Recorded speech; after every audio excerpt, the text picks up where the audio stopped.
Hey y'all, welcome to part 2 on the CVA Scout in 350 Legend. Just made a video a little bit ago, but didn't have everything that I wanted to put in it because I forgot a few things. So I apologize for that, but ain't nothing like making another video, so it's really not that big of a deal. But anyways, number one that I didn't cover earlier, by the way, this is a great gun. Only thing I did not really care for about it is the extractor, but that is getting broken in, and I feel like it's a lot better than it was in the beginning when I first got the rifle, and I feel like it's just going to get even better, and to the point where it's not even that big of a deal. So number one, I wanted to say earlier, they did crown this gun, so if you happen to bump it or whatever, it's way less likely to get a nick on the inside of that muzzle that would make your accuracy terrible. So that is really cool that they are committed to accuracy, and like I said, Bagheera, which is who CVA is made by, is all about that accuracy.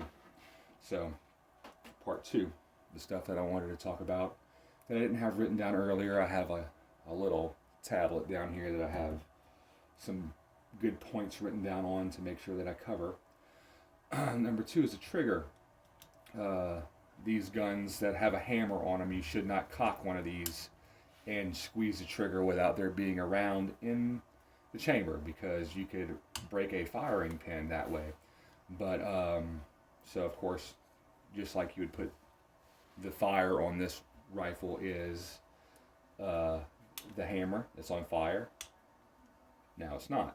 So in order to take it off a fire, you have to squeeze the trigger with your thumb on the hammer and slowly let it forward, or if you don't do that, of course your gun will go off and shoot, which you don't want if it's not pointed in a safe direction.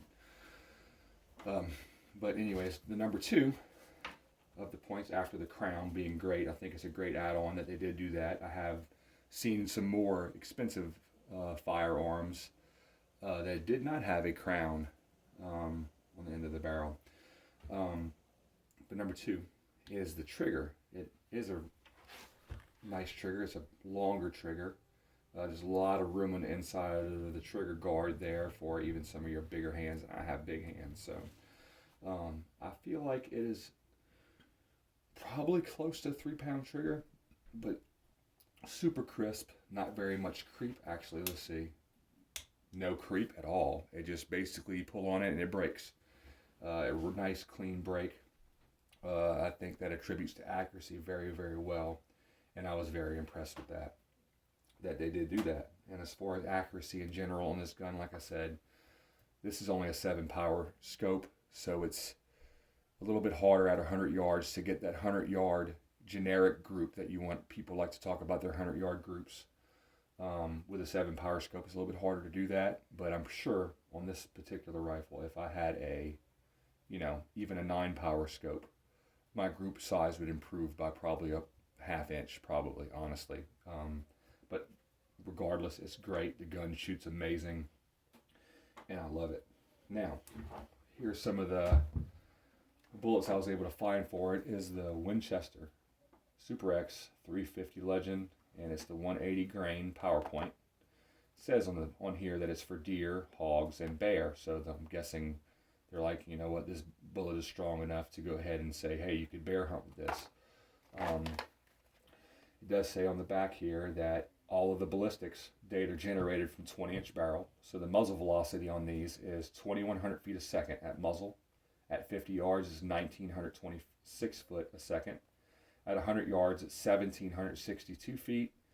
And then, of course, it slows down from there. At 300 yards, if you wanted to know, it is 1,230 feet a second, which is plenty fast. That is muzzle velocity of a 40-grain bullet coming out of a .22 rifle.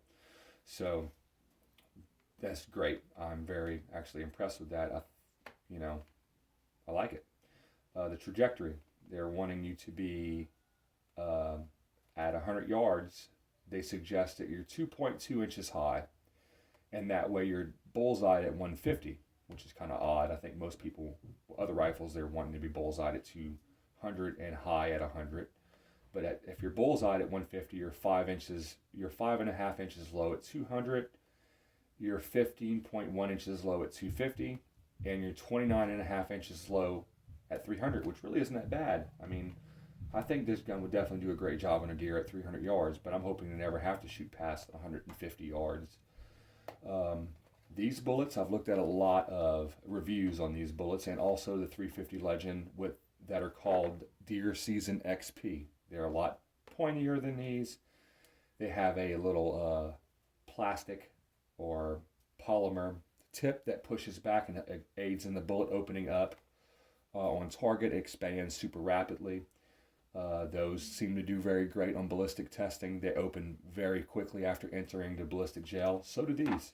They make a great wound channel, and they shoot through 2 blocks of ballistic gel at 100 yards and 200 yards. They were not able to catch the bullet on this stuff here, the 180 grain Winchester, and the 150 grain Deer Season XP, which is also Winchester, which is a little bit more expensive than this, maybe $4 a box to $7 a box more. This stuff's great. I have a bunch of it. This is what I plan to be using mostly out of this gun. Like I said, I blew through 4 deer with it, and I dropped 3 out of the 4 in their tracks. So that also could have been because of the higher shoulder shot. I mean, that could have done it. These are the 170 grain soft point, which are out of their 350 Legend. They're the American Whitetail. Now, these I thought would be great. I used to be all about Hornady, and so I did some of my own research on these. There are an interlock bullet, which what they show on here looks like they would open great, but on the contrary, all of the bullets that I've seen of these go through ballistic gel don't make a very good wound channel. They're actually the wound channels that these made are comparable to the 145 grain Winchester full metal jackets. So it's a really small wound channel, but I would consider these to definitely make it through the other side of the animal that you're shooting at. If you hit it in the right spot, especially high shoulder, this would probably definitely do the job. I have killed deer with the Hornady American Whitetail out of a 308. I think those might have been 160 grain, but I do not remember, so don't hold me to it. But they did make a pretty good exit hole. So I think it's probably because these bullets are traveling a little bit slower than the 308 is about 2,900 feet a second. And these are 2,200 feet a second. And at 300 yards, these drop 19.4 inches compared to the Winchester at 300 yards drops 29.5 inches. So this is a whole nother 10.1 inches better at 300 yards, but I still lean towards shooting these 180 grain bullets because I'm not planning on shooting 300 yards, and I like the job that these do when they go inside of a deer. So my choice is going to continue to be these, the Winchester, unless I can get my hands on some Deer Season XP, which I can. They're $30-something a box, so I really don't want to spend that, especially when I have 10 boxes of this stuff. So I also looked into some Federal PowerPoint. Those are 180 grain also, and so is the Federal non-typical. But both Federal, not PowerPoint, I'm sorry, Federal PowerShock 180 grains and the Federal non-typical are both the exact same bullet. They just put them in different boxes, and I think it's for marketing.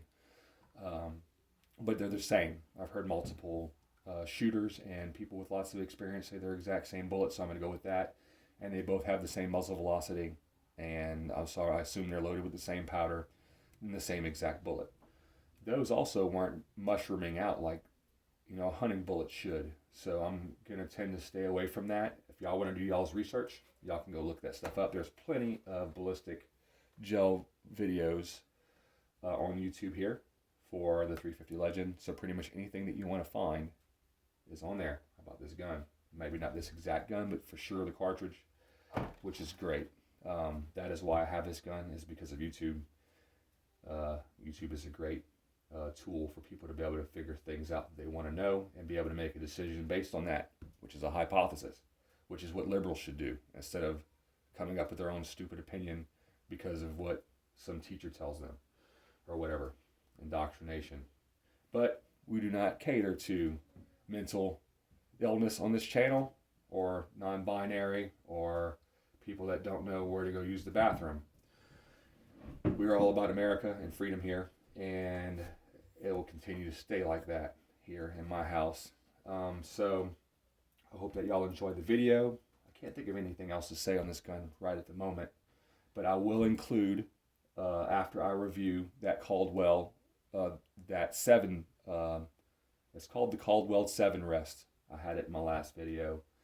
I will shoot this gun off of there, and also my 6.5 Grendel, and maybe another gun or two, and I will include the group sizes for this in another video in the future, so y'all get to see that.